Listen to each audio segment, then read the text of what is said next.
ఎందరో మహానుభావులు, అందరికీ అభివందనములు. కళలను గుర్తిద్దాం, కళాకారులను గౌరవిద్దాం. మట్టిలో మాణిక్యాల పరిచయ వేదిక, పల్లె పాటల పరిమళ వీచిక అంటూ మరుగున పడిన మట్టిలో మాణిక్యాల వంటి తెలుగు కళాకారులు ఎక్కడున్నా కళాన్వేషణ చేస్తూ వారి కళా విశేషాలను, వైభవాలను ప్రపంచానికి పరిచయం చేస్తున్నది మన తేనె తెలుగు ఛానల్. మనలోని అపారమైన సాంప్రదాయ కళా నైపుణ్యాలను ప్రోత్సహిస్తూ వాటిని భావితరాల కోసం భద్రపరచాలనే సదుద్దేశంతో మీ ముందుకు వస్తున్న మన తేనె తెలుగు ఛానల్ను మీరంతా సహృదయంతో సబ్స్క్రైబ్ చేసుకుని లైక్ చేసి ఆదరించాలని మనస్ఫూర్తిగా కోరుచున్నాము. ఇట్లు మీ అందరి అభిమాన ఛానల్ తేనె తెలుగు ఛానల్.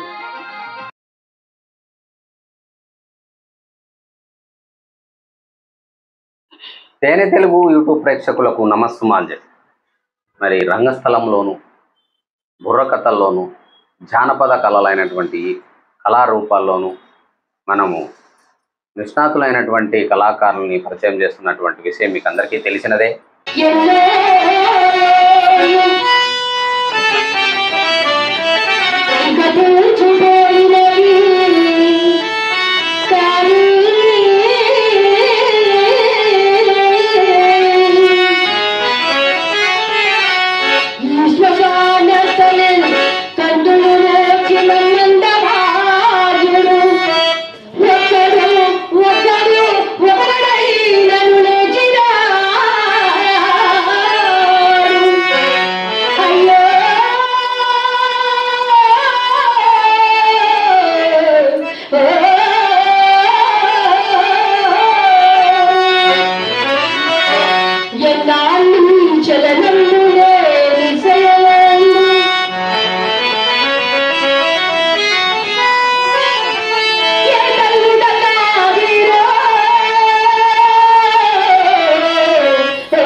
ఈరోజు మన రంగస్థలమే కాకుండా హరికథలో కూడా మంచి ప్రావీణ్యం ఉండి ఎన్నో ప్రదర్శనలు ఇచ్చినటువంటి కళాకారిణి మన ముందున్నారు.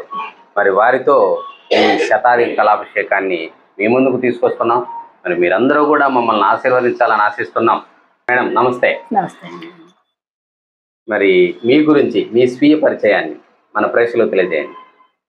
తేనె తెలుగు యూట్యూబ్ ఛానల్ వారందరికీ కూడా, మరి ప్రేక్షకులందరికీ కూడా వందనాలు సమర్పించుకుంటున్నాను. నా జన్మస్థలం బెంగాల్ అండి. బెంగాలీ? ఓ బెంగాల్, ఆంధ్ర. నాన్నగారు మేడూరు దక్షిణామూర్తి గారు, అమ్మ రామలక్ష్మి. మరి సంతానం మేము 7 అండి. 3 ఆడపిల్లలు, 3 మగపిల్లలు ఉన్నాము. పెద్ద ఆయన, అందరికంటే పెద్ద ఆయన చనిపోయారు. ఇప్పుడు ఉన్నది కూడా మేము 2 ఆడపిల్లలు ఉన్నాము, 2 మగపిల్లలు ఉన్నారు. నా పేరు మంతా నాగమణి. మంతా నాగమణి. నాకు కుమార్తె ఉంది, ఆమెకి కూడా వివాహం అయిపోయింది. తర్వాత ఇప్పుడే తీసుకొచ్చాము, 9 నెలలు వస్తున్నది. ఆ పాప కూడా నేర్చుకున్నదండి, హరికథలు అవి నేర్చుకుంది కపిలేశ్వరపురంలో. నాన్నగారిది శ్రీకాకుళం, అమ్మది ఇక్కడ కాకినాడ, నర్సీపట్నం కాకినాడలోనే ఉండేవారు. వాళ్ళది వ్యవసాయం అది అంతాను. అంటే నాన్నగారు కూడా చిన్నప్పటి నుంచి ఆ వ్యవసాయ రంగంలో, అంటే శ్రీకాకుళం అంటే అప్పని శాస్త్రి గారు అంటే పెద్ద పేరు. అక్కడ కర్ణం గారుగా పనిచేసేవారు తాతగారు. ఈ కార్యక్రమాన్ని ఒక ప్రార్థన గీతంతో మొదలుపెట్టి తర్వాత మిగతా విషయాలు మాట్లాడతాం. ఓకే.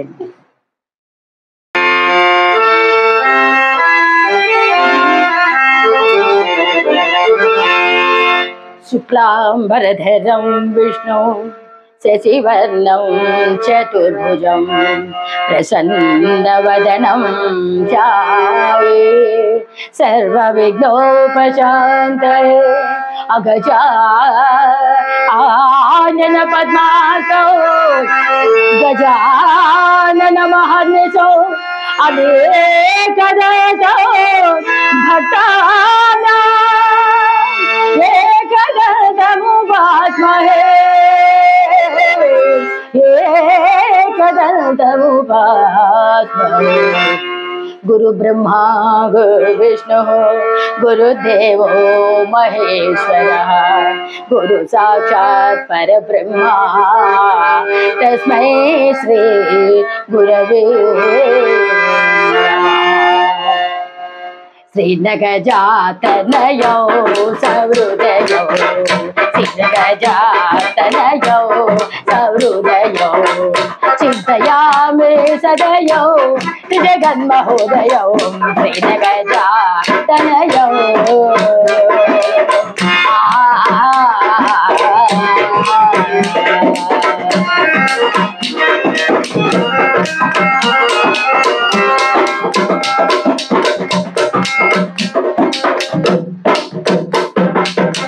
జ్ఞానదాయకో విఘ్నదాయకో జ్ఞానదాయకో విఘ్నదాయకో సామని గమదాయకో వినాయకో సామని గమదాయకో వినాయకో శ్రీనగజాతనయో.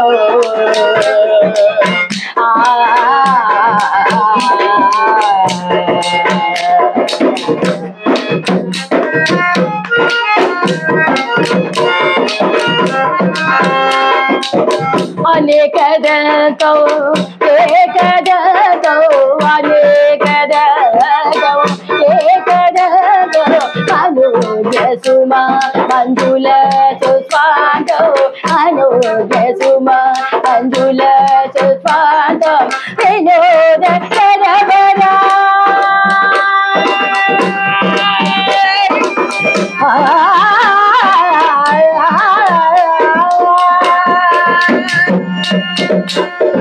వినోద కరవర మోటి వాదో వినోద కరవర మోటి వాదో సనాతనో దీక్షితాదితో సనాతనో దీక్షితాదితో శ్రీనగజాతనయో సహృదయో చింతయామి సదయో మహోదయం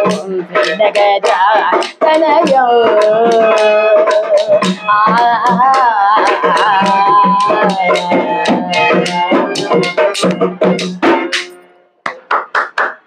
చాలా సంతోషం మేడం. మొత్తానికి హరికథ సాంప్రదాయాన్ని మీ ప్రార్థన ద్వారా మా ప్రేక్షకులకు మరొకసారి గుర్తు చేసినందుకు.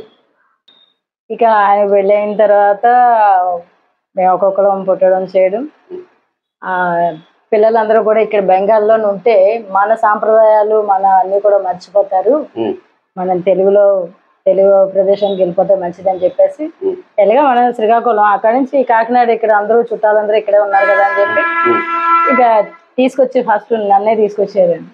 కాకినాడ సిబిఎన్ స్కూల్లో జాయిన్ చేశారు, డిస్టెన్స్ స్కూల్ అది. అయినా పర్వాలేదని చెప్పేసి తీసుకొచ్చి జాయిన్ చేశారు. తర్వాత చిన్నక్కని తీసుకొచ్చి జాయిన్ చేశారు. అక్కడ ఎంతంటే 5వ తరగతి వరకే ఉండేది తెలుగు. అక్క 5 వరకు చదువుకుంది, పెద్ద అక్క ఆంధ్రాలో. ఆవిడ చదువు పూర్తి అయిపోయింది. ఇంకా చిన్నక్క అక్కడే చదువుకుని ఆవిడ అక్కడే పూర్తి చేసింది. ఎప్పుడైతే ఇంకా అక్కడి నుంచి బీహార్ ట్రాన్స్ఫర్ అయ్యారు నాన్నగారు, బెంగాల్ నుంచి బీహార్లోను 1-2 తరగతులు చదివాను. 5 వరకు ఉండేది అక్కడ కూడాను. ఆ తర్వాత తీసుకొచ్చి కాకినాడలో పెట్టారు. నేను వచ్చాను కదా అని చెప్పేసి మళ్ళీ చిన్నక్కని తీసుకొచ్చి పెట్టారు. నేను చదువు మానిపించడం ఎందుకని. అలా తర్వాత అన్నయ్య, తమ్ముడు, 5గురిని పెట్టుకొని నేను పెద్దదాన్ని ఉన్నాను కదా, నా చదువు ఎలాగా పోయింది, సరే నేను అక్కడ ఉండి ఇల్లు అద్దెకి తీసుకొని పిల్లల్ని చదివిస్తానని చెప్పి పెద్ద అక్క కొనుక్కొని, చుట్టాలు కూడా అక్కడే ఉన్నారు కదా పర్వాలేదు అక్కడ ఉందా అని చెప్పి వచ్చారు.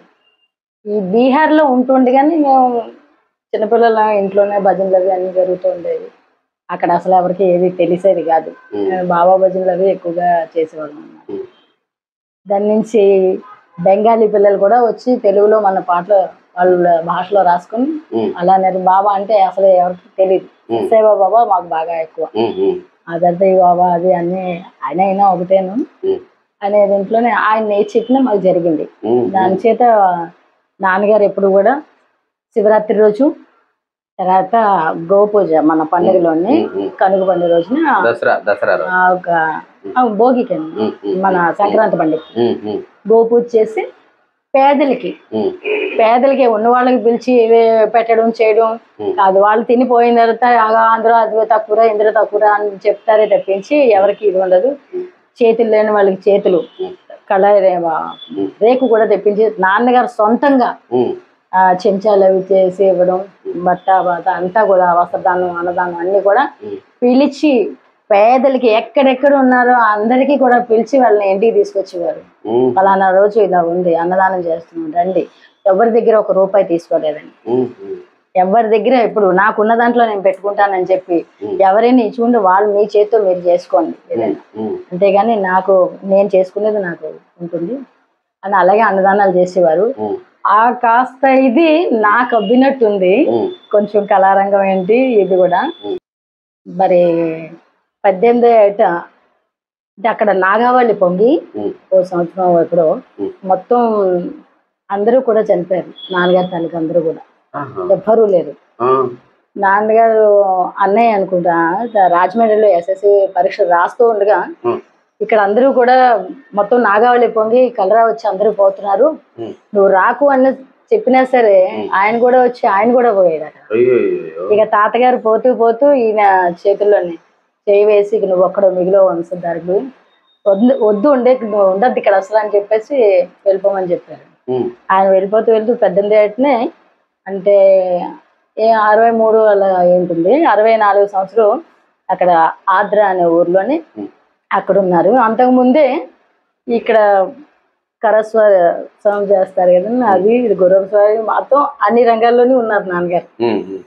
ఆయన కూడా ఎస్వి రంగారావు గారు, కన్నాంబ, ఈ పూర్ణిమ, వీళ్ళ నిందాక చెప్పారు నెల్లూరు భానుమతి, వీళ్ళందరూ కూడా కళాకారులు నాన్నగారు వేశారు వాళ్ళతోటి.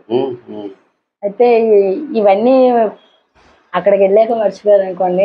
ఇంకా గవర్నమెంట్ ఉద్యోగం అదే రైల్వే ఉద్యోగంలో జాయిన్ అయ్యాక ఇంక కళారంగానికి మానేశారు. అది ఎస్వి రంగారావు ఏం చెప్పారంటే, ఆయన మూర్తి నాకంటూ నా ఒళ్ళు నీకు లేదు, నీకంటూ నాకు లేదు, ఏ సినిమాల్లోకి వచ్చేయచ్చు కదా అని అడిగారు. వద్దు బాబు, ఇప్పుడు పెళ్ళి అయింది. ఇంక ఈ రంగంలో ఇలా తిరుగుతూ అంటే ఇంకా ఇల్లు వాకిలి అన్ని వదులుకోవాల్సి వస్తుంది, ఇంకొద్దులే చాలు అని చెప్పి 64వ సంవత్సరం అనేది ఆయన మానేశారు, చేయడం మానేశారు. మీరు ఇంతవరకు మీ పుట్టినింటి గురించి మాత్రమే చెప్పినారు. తర్వాత జీవితం ఇచ్చినటువంటి అత్తారింటి గురించి కూడా చెప్పాలి కదా. మా అత్తవారిది బోడస్కూర్ అండి, ఇక్కడ అమలాపురం దగ్గర.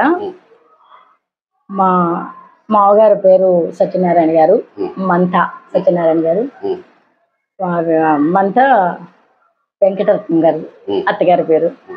మా వారి పేరు మంత వెంకట సుబ్రహ్మణ్యేశ్వర శర్మ. పెళ్ళి అయ్యేటప్పుడు కూడా ఒకటే మాట అన్నాను నేను, వాళ్ళు చూసుకోవడానికి వచ్చినప్పుడు, నాకు హరికథ చెప్పుకోవడానికి అవకాశం ఇస్తే నేను చేసుకుంటాను పెళ్ళి, నాతో చేసుకుని ముందే చెప్పాను. పెళ్ళైనా వదులుకుంటాను కానీ హరికథను మాత్రం వదలన్నా. నాన్నగారు కూడా పోయారు అప్పటికి, అక్కలిద్దరికి నాన్నగారు పోయాకనే అయ్యాయండి అందరికి పెళ్ళిళ్ళు. అందుచేత ఏంటంటే సరే మన కాళ్ళ మీద మనం బతకాలి. నేను 10th చదివాను, తర్వాత BA ఎంట్రన్స్ కట్టి ఏదో పాస్ అయ్యాను. ఆ తర్వాత అమ్మ పోవడం అదిని, అందుచేత ఏంటంటే నా కాళ్ళ మీద నేను బతకాలి. నాకు కళ అంటే ఇష్టం, నాకు ఉద్యోగాలు అవి చేయడం అంటే ఇష్టం ఉండదు. దాని చేత ఈ భజనలకి వెళ్ళడం, ఇంట్లో భజనలు అయ్యేవి కదా, ఆ అలవాటు మీద సాయిబాబా గుడి దగ్గరికి వెళ్ళిపోయేదాన్ని. వారం వారం కాకినాడ మార్కెట్ లో పెద్ద గుడి ఉందండి, అక్కడికి వెళ్ళేదాన్ని. ఫస్ట్ ఏంటంటే అందరూ మగాళ్ళే ఉన్నారు, వెళ్ళొచ్చా వెళ్ళకూడదా అనేది దీంతో ఉండిపోయేదండి. ఇంటి ఎదురుగుండానే అనమాట గుడి. ఆ తర్వాత కోమట్ల అమ్మాయిలు 2 వచ్చారు, ఆడపిల్లలు వచ్చారు, పర్వాలేదు వెళ్ళొచ్చులే అని చెప్పేసి వెళ్ళాను. వెళ్ళి పాడతావమ్మా అంటే పాడతానండి అన్న అని బాబా పాట పాడాను అనమాట. ఇప్పటికీ కూడా ఆవిడ అక్కడ వాళ్ళు వెళ్తే జగత్పతి అని పేరు పెట్టేశారు, జగత్పతి అని పాట పాడాను అనమాట ఒకటి, ఆ పేరు పెట్టేసారు వాళ్ళు. వెళ్ళిన తర్వాత అక్కడ ఇంకా వారం వారం కూడా వెళ్ళడం ప్రారంభించాను. ఆ పిల్లలతో పాటు నేను పాటు ఇంటికి వచ్చేయడం. ఈ రకంగా ఉంటూ ఉండగా అక్కడ నవరాత్రులు జరుగుతున్నప్పుడు అయితే చిన్నప్పటి నుంచి హరికథలు అంటే ఇష్టం కదా, నాన్నగారు అందరూ కూర్చున్నప్పుడు బెంగాల్లో ఉన్న అప్పటి నుంచే రేడియో పెట్టుకుని వినేవాళ్ళం. ఆదివారం తర్వాత రాను రాను మంగళవారం అది ఇచ్చేవారు, అలా వినేవాళ్ళం.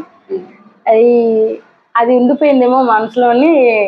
హరికథ చెప్తూ ఉండేవారు వెన్నకోట రామకుమారి గారు, ఆవిడ వెన్నకోట, ఆవిడ కథలు వింటూ ఉండేదాన్ని ఎక్కువగా. అంటే 9 రోజులు వెళ్ళిపోయేదాన్ని. అక్కడ భజన అయిపోయిన తర్వాత ఇంటికి వెళ్ళి భోజనం చేసి మళ్ళీ రిక్షా కట్టుకుని ఎవరైనా వస్తారు అంటే సరే తీసుకెళ్లేదాన్ని. ఏ సినిమాలకి అయితే వస్తారు కానీ ఇళ్ళ నాటికి రారా అనేదాన్ని, అడిగేదన్నమాట. ఎవరినైనా పిలుస్తారా వచ్చేవారు కాదు. అమ్మ వస్తే అమ్మని తీసుకుని వెళ్ళేదాన్ని. ఎవరు రాకపోతే రిక్షా కట్టుకోవడం, వెళ్ళిపోవడం, అక్కడ కూర్చోవడం, వాళ్ళకి దండేసేయడం కూడా నేనే అక్కడ అదిరాసులకి. అయిపోయేంత వరకు ఉండి చూసిన తర్వాత మళ్ళీ ఎవరినైనా దేబెట్టమని ఇంటికి వెళ్ళిపోయేదాన్ని. ఇలా ఉంటూ ఉండగా ఒక్క మనిషి చెప్తూ ఉంటే మొత్తం ఇంతమంది వింటున్నారా అని చెప్పి ఒక ఇది మనం కూడా అలా చెప్పాలి, మనం చేయాలి అని చెప్పేసి ఒక ఆతృత అనేది, ఆశ అనేది, తర్వాత ఇంట్రెస్ట్ అనేది వచ్చింది. తొలి గురువులు ఎవరంటారు? తొలి గురువులు అంటే ఇంట్లో నాన్నగారే మనకి పాటలన్నీ అవి చెప్పడం చేయడం అన్ని కూడా ఉండేవి. తర్వాత ఈ సలాది భాస్కరరావు గారు, సలాది భాస్కరరావు గారు ఆయనే గురువు గారు. అయితే ఆయన ఎలా వచ్చారంటే, నేను ఈ భజనకి వెళ్తున్నాను కదండి, ఆ రోజు వెన్నకోట రామకుమారి గారిది హరికథ, నాకు భజన అక్కడ అయిపోయింది, నేను పాడుతున్నాను, ఆయన వచ్చారన్నమాట. వచ్చి ఎవరు ఆ పాప ఏంటి చక్కగా పాడుతున్నది, బాగా పాడుతున్నది, ఎవరమ్మాయి ఏంటండి. ఈలోగా అక్కడ వాళ్ళకి సమాజం వాళ్ళకి కొంతమంది చెప్పాను, నాకు ఎవరైనా ఇక్కడ హరికథ నేర్పితే బాగును, నేను నేర్చుకుంటాను అని. ఆ రోజు అవకాశం వచ్చింది అనమాట. ఆయన ఎప్పుడైతే అడిగారో ఆ కమిటీ వాళ్ళు, కోమట్లో ఒక ఆయన ఉన్నారు రాంబాబు గారు అని, ఆయన చెప్పారనమాట, అమ్మ ఆయనే సలాది భాస్కరరావు గారు అంటేను నువ్వు బాగా పాడుతున్నా అని చెప్పి చెప్తున్నారు అని. ఆహా అలాగండి అన్నాను. అప్పుడు చెప్పారన్నమాట, ఈయన హరికథలు చెప్తారు, బుర్రకథలు చెప్తారు, అన్ని చెప్తారు అనేసి. ఆహా అలాగండి అన్నాను. నీకు ఇంట్రెస్ట్ ఉన్నదట కదమ్మా హరికథలు అంటేను, నేర్చుకుంటావా? నేర్చుకుంటా అండి, ఇక్కడ నాకు ఎవరు చెప్పేవాళ్ళు లేరండి అన్నాను. సరే అయితే నేను చెప్తాను, వస్తావా అని. మంచి రోజు చూసుకొని రమ్మన్నారు. మరుసటి రోజు 4 గంటలకి, తెల్లవారుజాము 4 గంటలకి వెళ్ళిపోయి అక్కడ కూర్చున్నాను, వాళ్ళ ఇంటికి వెళ్ళిపోయి కూర్చున్నాను. ఆ రకంగా అమ్మని 2 రోజుల తర్వాత తీసుకురమ్మన్నా, అంటే నిలబడినానో ఏంటో మరి తెలీదు చెప్పడానికి. సరే తీసుకెళ్ళాను. ఏం చెప్పమండి, ఆడపిల్ల హరికథలు అంటే మళ్ళీ ఏదో రకంగా ఉంటుంది, వివాహం చెయ్యాలి కదా, ఒప్పుకుంటారో ఒప్పుకోరు అనేది ఇంట్లో ఉంది. ఆవిడకి ఇంట్రెస్ట్ అంటున్నారు కదమ్మా, నేర్చుకోవడంలో తప్పే ఉంది అని చెప్పంటే సరే నేర్పండి అయితే అని అమ్మ కూడా చెప్పారు. అక్కడి నుంచి మొదలండి ఇంకా నేను ఒక నిమిషం కూడా ఖాళీ లేకుండా సంవత్సరంలో అంటే 2-3 కథలు బాగానే ట్రై చేశాను, బాగానే చెప్పాను. అందులో ముఖ్యంగా రాయవారం అంటే నాకు బాగా ఇష్టం. దీక్షణ రాయవారం బాగా చాలా చక్కగా నేర్పారు. ఆయన ఫోన్ చేస్తూ కూడా తాళం వేసుకుంటూ చెప్పేవారు. ప్రొద్దుట 4 గంటలకు వెళ్తే 15కి ఇంటికి పంపించారు. మళ్ళీ మధ్యాహ్నం 12 గంటలకు వెళ్తే మళ్ళీ 5 గంటలకు ఇంటికి వెళ్ళేదండి. మరి శ్రీకృష్ణ రాయభారంలో నుంచి మా ప్రేక్షకుల కోసం ఒక పద్యం.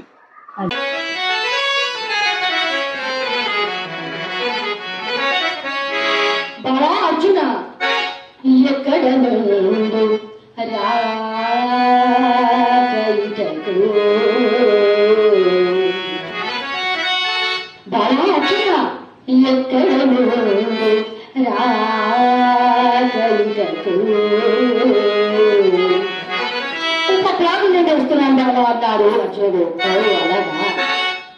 అలాగా శుభ్రులే కదా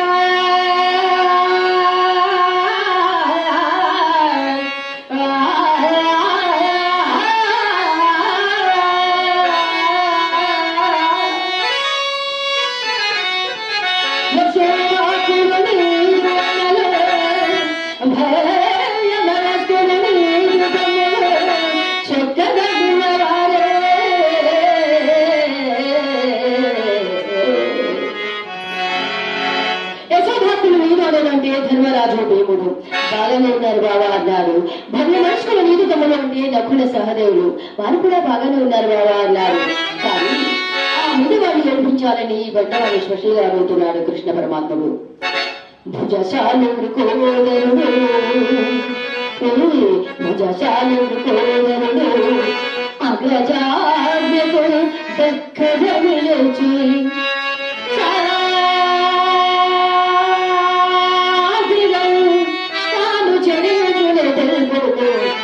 అర్జున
మరి మీరు ఎన్ని హరికథలు చెప్పినారు ఇంతవరకు?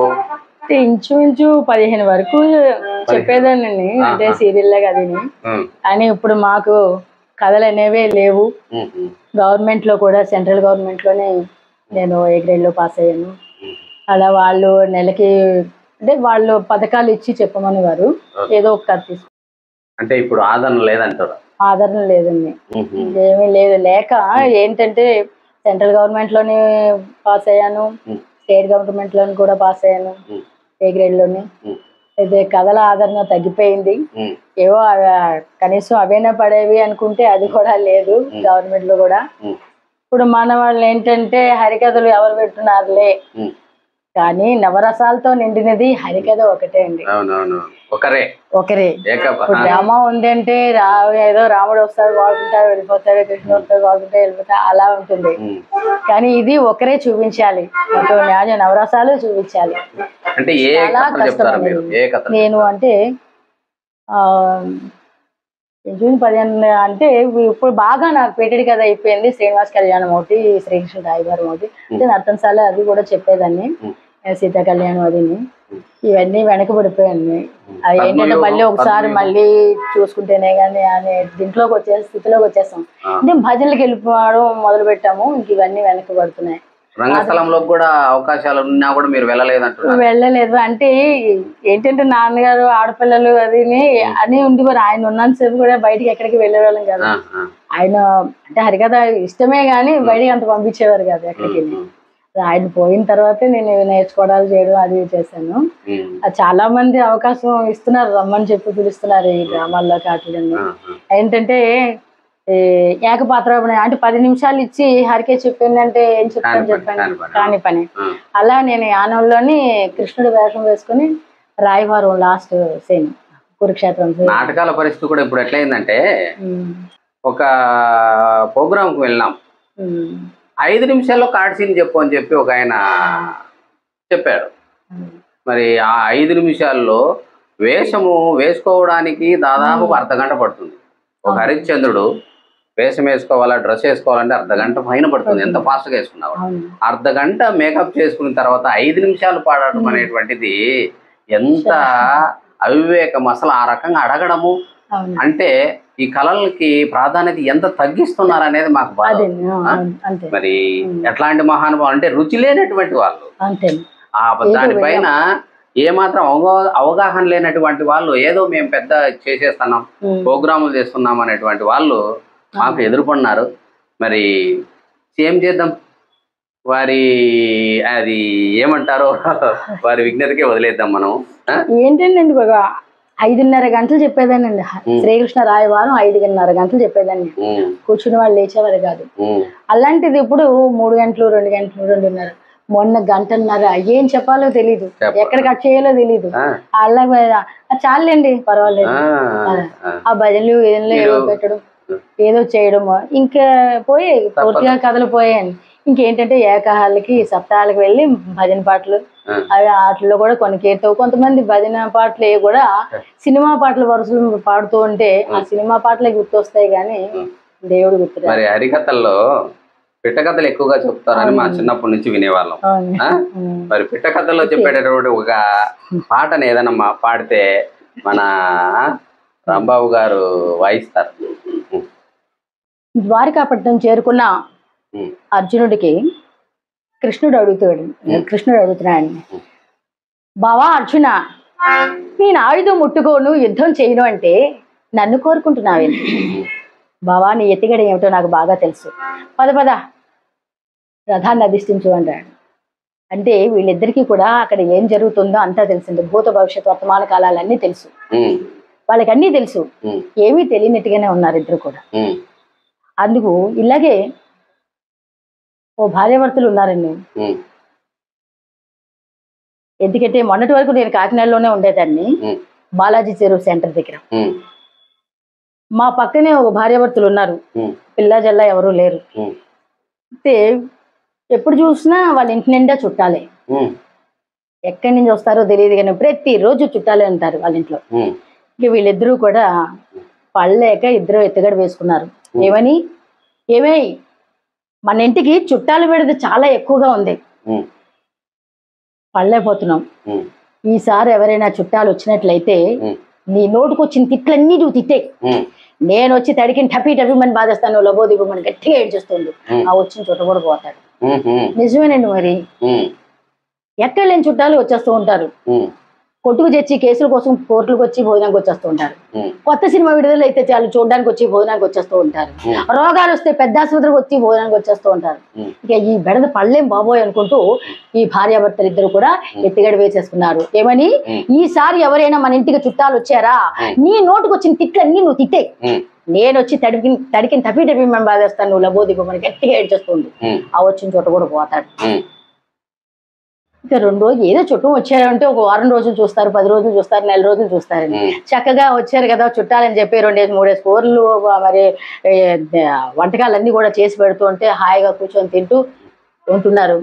ఇక లాభం లేదురా బాబు అనుకున్నారు ఇద్దరు కూడా, భార్యాభర్తలు ఇద్దరు కూడా. ఇంకా ఇష్టం వచ్చినట్టు వీళ్ళిద్దరూ తిట్టుకోవడం కొట్టుకోవడం ప్రారంభిస్తున్నారు. వీళ్ళు అనుకున్నారన్నమాట, ఇంకా లాభం లేదురా బాబు, ఎందుకు వచ్చింది ఈ పచ్చడి మెతుకులు చారు మెతుకులు, నువ్వేంటి రాను రాని ఇంకా పచ్చడి మెతుకులతో పెడుతున్నారు అనమాట వచ్చిన చుట్టాలకి. ఇక లాభం లేదనుకోండి వాళ్ళ ఇంటికి వాళ్ళు వెళ్ళిపోయారు. 2 రోజులు అయ్యిందండి. మరి చుట్టాలు ఖాళీ చేస్తారు ఇల్లు. ఈ తిండి ఏదో మన ఇంట్లోనే తినచ్చలే పదండి అనుకోండి. ఇక బయట నుంచి భర్త వచ్చాడు. ఏమే మా మేనత్త కొడుకు వచ్చాడు, ముందు నువ్వు వంట చెయ్యన్నాడు. ఏమిటి మీ మేనత్త కొడుకు వచ్చాడా, వంట చెయ్యాలా? నేను చెయ్యనంటే చెయ్యను, వాడి జిమ్మ పడిపోను, వాడి కాలు పడిపోను, వాడి చెయ్యి పడిపోను అంటూ ఇష్టం వచ్చిన తిట్లన్నీ తిట్టేస్తున్నాడండి. అదేమిటే నిన్నటి వరకు మీ వాళ్ళందరూ వండి తింటే చక్కగా వండి పెట్టావా, వాళ్ళ మా మేనత్త కొడుకు వస్తే నువ్వు అలా తిడతావా అని చెప్పి ఈయన గబగబా వెళ్ళి పరుగుడు వెళ్ళాడు. భార్యను తడిగిని బాధేస్తూ ఉన్నాడు. ఆవిడ లబోదిబోమని గట్టిగా ఏడ్చేస్తున్నది. ఈ పెట్టి బెడ్డింగ్ పట్టుకొని వచ్చిన చుట్టపైన ఆ మెట్ల మీద నీరు అయిపోయాడండి. ఈ గోలంతా విని, ఒరే నా కోసం మీరెందుకు కొట్టుకు చేస్తున్నారు, నేను వెళ్ళిపోతున్నా అన్నాడు. వెళ్ళిపోయిన తర్వాత భార్యని అడుగుతున్నాడండి భర్త, ఏమే కొట్టకుండానే అంత గట్టిగా ఏడుస్తున్నావు కదా, కొడితే ఇంకెంత గట్టిగా ఏడుస్తావు, ఆ చాలండి ఊరుకోండి, వాడికి వినపడద్దా? అవునుగా మీరేమిటి తడికి అంత గట్టిగా కొట్టొస్తున్నారు, నిజంగా నా మీద కోపం వస్తే నన్ను అంత గట్టిగా కొడతారనమాట, నేను మాత్రం కొట్టాలని కొట్టేదేమిటే, వాడికి వినపడద్దా అన్నాడు ఆయన. ఇక ఈ పెట్టి బెడ్డింగ్ పట్టుకొని వచ్చిన చుట్టపైన దొడ్డి వైపు కిటికీలోంచి వచ్చి, నేను మాత్రం పోవాలని పోయేనా, మీ వెధవ నాటకం అంతా చూస్తూనే ఉన్నాను, ఒరే బాబు ఎవరితో చెప్పకరా, 2 రోజులు ఉండి వెళ్ళరా అన్నాడు. అదండి ఇద్దరికీ తెలుసు ఏం జరుగుతుంది అక్కడ. కానీ ఇక్కడ కృష్ణుడు అంటున్నాడు, బావా అర్జున ఆయుధం ముట్టుకోను, యుద్ధం చేయను అని ఖచ్చితంగా చెప్పిన తర్వాత కూడా నువ్వు నన్ను కోరుకుంటున్నావంటే, బావా నాకంతా తెలుసు అన్నాడు. రథాన్ని అధిష్ఠించు అన్నాడు. మరి ఇలా ఉండగా ధృతరాష్ట్ర సార్వభౌముడు సంజయుని రాయవారిగా పంపించాడు. వచ్చినటువంటి సంజయుని మరి పాండవులు స్వాగతం పలికి సుఖాశీలుగా ఉంచి పాఠ్యాది విధులను పూజించిన తర్వాత మరి కుశల పరీక్షలు అయిన అనంతరం మా పెత్తండ్రి గారు మా సగభాగం కోసం ఏమన్నారు అని అడిగితే, మీ పెత్తండ్రి గారా చాలా సంతోషంగా ఉన్నారు, చాలా ఆనందంగా ఉన్నారు, ఎందుకంటే మీరు అరణ్య అజ్ఞాతవాస క్లేశాలని అనుభవించి క్షేమంగా తిరిగి వచ్చారని చాలా ఆనందపడుతున్నారు అంటున్నాడే గాని అసలు విషయం మాత్రం చెప్పడం లేదండి సంజయుడు. సగభాగం కోసం ఏమన్నారు అంటే అది చెప్పడం లేదు. మరి 2 సార్లు అడిగాడు, 3 సార్లు అడిగాడు ధర్మరాజు, మా పెత్తండ్రి గారు మా సగభాగం కోసం ఏమన్నారు అని. ఆయన అదే మాట చెప్తున్నాడు. కోపం వచ్చింది ధర్మరాజుకి. సంజయ మా పెత్తండ్రి గారు మా సగభాగం కోసం ఏమన్నారని నేను అడుగుతుంటే చాలా ఆనందంగా ఉన్నారు, సంతోషంగా ఉన్నారు అంటారే గాని అసలు విషయం చెప్పరే. కొంతమంది భక్తులు ఉంటారండి అక్కడక్కడ. నేను చూశాను గుళ్ళో రామాలయంలో, అందులో ఒక సాధువు గారు చేరారు. ప్రతిరోజు పాడుకుంటూ ఉండేవాడు.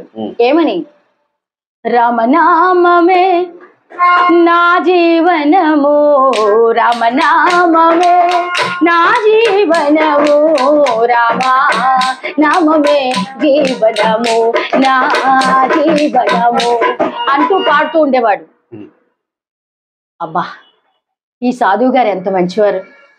మరి ఉదయాన్నే 7 గంటలకి ఈ నామాన్ని ఎప్పుడూ ఈ పాట పాడుకుంటూనే ఉంటాడు అని వీధిలో అందరూ అనుకుంటున్నారు. మనం గుళ్ళోకి వెళ్ళినా వెళ్ళకపోయినా పర్వాలేదు, ఎంత చక్కగా పాడుతున్నారో, ప్రతిరోజు ఈ నామాన్ని మనకు వినిపింపజేస్తున్నారు అని ప్రజలందరూ అనుకుంటున్నారండి. అయితే ఒకనాడు ఆలయం కట్టించినటువంటి ధర్మకర్త గారు వచ్చారు. బాబు సాధువు గారు, మొన్ననే కదా రామచంద్రమూర్తికి కాసు బంగారం పెట్టి నామం చేయించాం, అందులో 2 గీతలు కనబట్టలేదు, ఏమయ్యాయి అంటే ఆ సాధువు గారు చెప్తున్నారండి, బాబు గారు నేను ప్రతిరోజు పాడుకుంటున్నాను కదండి, ఏమని పాడుతున్నావు, రామనామమే నా జీవనము, రామనామమే నా జీవనము, రామా నామమే జీవనము నా జీవనము. అంటే ఏమిటి? ఏం లేదు బాబాయ్, రోజుకో చిన్న పెసరు చొప్పున అమ్ముకుని తినేస్తున్నాను, 2 గీతలు అయిపోయాయి, ఇంకొక గీత మాత్రమే ఉంది, అది కూడా అమ్ముకు తినేసిన తర్వాత సెలవు తీసుకుంటాను బాబాయ్ అన్నాడు. ఇక ఆలయం కట్టించినటువంటి ధర్మకర్త గారికి కళ్ళు చింత నిప్పులై నకసిక పర్యంతరం భగ్గ భగ్గని మండిపోతూ ఆ సాధువు గారు మెళ్ళ మీద టపేల్ మెంటని తీసుకెళ్లి పోలీస్ స్టేషన్ లో పడేస్తారు. అంటే అలాంటి భక్తులు కూడా ఉన్నారండి అక్కడక్కడ, అందరూ కాదండోయ్, అలాంటి వారు కూడా ఉన్నారు. చాలా సంతోషం మేడం. మరి ఈ సందర్భంగా మాకు చాలా ఆనందంగా ఉంది. చిన్నప్పుడు మా పెద్దలందరూ కూడా అనేవాళ్ళు 60 ఆమడ పోయి హరికథ చూడాలని, 90 ఆమడ పోయి తోలుబొమ్మలాట చూడాలని పెద్దలు అనేవారు. మరి ఈరోజు ఇలాంటి కళాకారుల్ని కలిసి ఆ హరికథ విశేషాల గురించి ఒక మనిషే వందలాది మందిని మెప్పించేటటువంటి నవరసభరితమైనటువంటి ఆ ప్రదర్శన అనేటువంటి చాలా ఇది ఒక పాత్ర నేర్చుకోవాలంటే ఇప్పుడు ఎన్నో ఆపసోపాలు పడతాం. మరి అన్ని పాత్రల యొక్క హావభావాలు వ్యక్తపరచడం హరికథకు ఒక్కదానికి. మరి చాలా సంతోషం మేడం. మరి మీ కళకు మెచ్చి, మీ గాత్రానికి, మీ పాడేటువంటి విధానానికి మెచ్చి మా తేనె తెలుగు కల్చరల్ చారిటబుల్ ట్రస్ట్ ఒక చిన్న ప్రశంసా పత్రాన్ని ఇస్తుంది. మీరు స్వీకరించవలసిందిగా కోరుతున్నాం. మరి ఈ ప్రశంసా పత్రాన్ని పెద్దలు సామవేదం బాలసుబ్రహ్మణ్యం గారు బహుకరించవలసిందిగా కోరుచున్నాం. రండి సార్.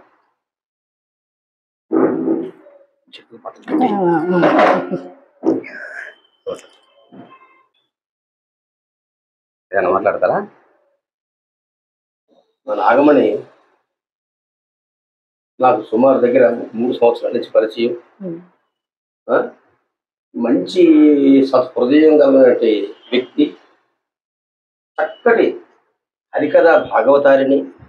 అదే కాకుండా కొత్తగా నాటక రంగంలోకి వచ్చి మరి నాటక పద్యాలను కూడా మంచి సరళిలో పాడే వ్యక్తి. మరి నిర్మల స్వభావి మా నాగమణి. అయితే చెప్పాలంటే ఎప్పుడు నవ్వుతూనే ఉంటుంది. మరి పాపం దాని మొహం వస్తున్నది నాకు తెలియదు. నాకు మరి వస్తుంది ఎప్పుడు పాపం వస్తుందా? భీముడి గురించి చెప్పినప్పుడు వస్తుంది. భీముడి గురించి ఎప్పుడు వస్తుంది. అయితే అలా నవ్వుతున్న వ్యక్తి అంటే నాకు చాలా ఇష్టం. నాకు నవ్వించేవాడు ఓకేట, నవ్వేవాడు యోగట, నవ్వరు రోగితో సమానం అంట. కాబట్టి నువ్వు ఎప్పుడు బాగా నవ్విస్తూనే ఉండాలి అని నిన్ను ఆశీర్వదిస్తున్నాను. మరి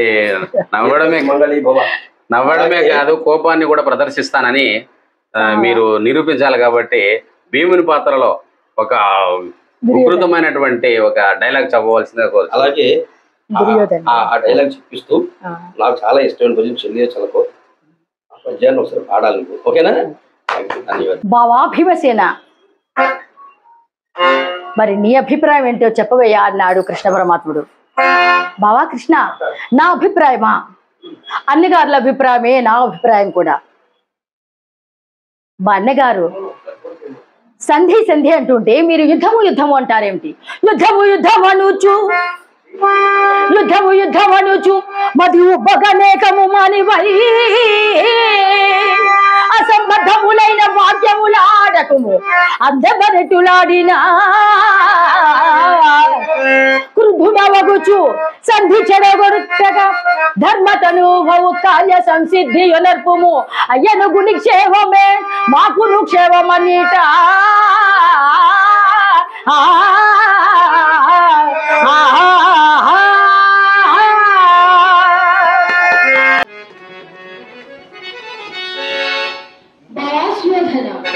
పదవులుండగానే నా ఆఖరి మాటలు ఆలకించి నీవు సంధి చేసుకుంటావు, యుద్ధమే తెచ్చుకుంటావు, సర్వనాశనమే అవుతావు, తర్వాత నీ ఇష్టం.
చాలా సంతోషం మేడం. మరి మేము అడిగిన వెంటనే మా కోసం మీరు సమయం కేటాయించి ఈ కళాభిషేకంలో పాల్గొన్నందుకు ధన్యవాదాలు. మరి అలాగే మీకు సంగీత సహకారం అందించినటువంటి బాబురావు గారికి, అదేవిధంగా మన రాంబాబు గారికి, చాలా మంచి కళాకారులు, సౌమ్యులు, మరి అందరికీ కూడా మా తేనె తెలుగు యూట్యూబ్ ఛానల్ ద్వారా కృతజ్ఞతలు తెలియజేస్తూ, ఓ కళామ తల్లి ముద్దు బిడ్డ కలకాలం వర్ధిల్లాలని. అయ్యో అమ్మ, మీరు మమ్మల్ని ప్రేక్షక దేవులు అందరూ కూడా బ్లెస్సింగ్స్ ఇవ్వాలని, వారి ఆశీర్వాదం మనకు అందరికీ ఉండాలని కోరుకుంటూ ఈ కార్యక్రమాన్ని ఇంతటితో ముగిస్తాం సార్. నాకు ఇక్కడికి ఆహ్వానించినటువంటి మరి పెద్దలు, గురువులు, అలాగే బాబాయ్ అయినా పెద్దవారైనా ఎవరైనా సరే నా బంధుమిత్రులతో సమానమైనటువంటి సామవేద బాలసుబ్రహ్మణ్యం గారికి, బాబాయ్ గారికి పాదవందనాలు చేసుకుంటూ ఉన్నాను. అలాగే కళాకారులు ఇక్కడ చాలామంది ఉన్నారు. రాంబాబు గారికి, అలాగే మరి బాబురావు గారు, ఆయన కూడా నాకు చాలా కథలకు వాయించారండి. మరి ఆయన కూడా పాదవందనాలు చేసుకుంటున్నాను. అలాగే నాకు ఇక్కడ ఈ అవకాశం ఇచ్చినటువంటి పెద్దలు, గురువు గారు నా హరికథలకు కూడా మరి హార్మోనియం సహకారం చేశారు. వీరి పేరు బాబురావు గారు. అనారోగ్య కారణం చేత మరి ఇప్పుడు సహకారం కొంచెం తేడా వచ్చినా ఎవరు ఏమీ అనుకోవద్దు. మరి ఆయనకి నా సహకారార్థం ఏదో రుణం ఇవ్వాలనుకుంటున్నాను. ఇచ్చి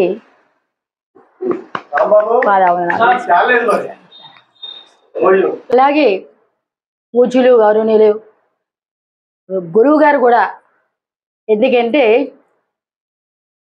మరి కొన్ని డ్రామాలు కూడా వేద్దాము కలిసి, సీతాదేవిగా వేదికని చెప్పి మా నాన్నగారు పేరైనటువంటి దక్షిణామూర్తి గారు, ఆయన ఆధ్వర్యంలో మరి ఇక్కడ ఈ కార్యక్రమం జరిగింది.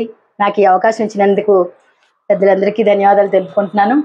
అలాగే దక్షిణామూర్తి గారు, బాబాయ్ గారికి కూడా ధన్యవాదాలు తెలుపుకుంటూ సెలవు తీసుకుంటున్నాను. ఆయన ఇచ్చినటువంటి అవకాశం నేను తప్పకుండా పూర్తి చేస్తాను ఈసారి.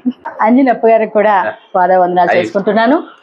మరి నాకు ఈ అవకాశం ఇచ్చినట్టు పెద్దలందరికీ కూడా, ప్రజలందరికీ కూడా, మరి తేనె తెలుగు యూట్యూబ్ ఛానల్ వారందరికీ కూడా మరి ధన్యవాదాలు తెలుపుకుంటూ సెలవు తీసుకుంటున్నాను.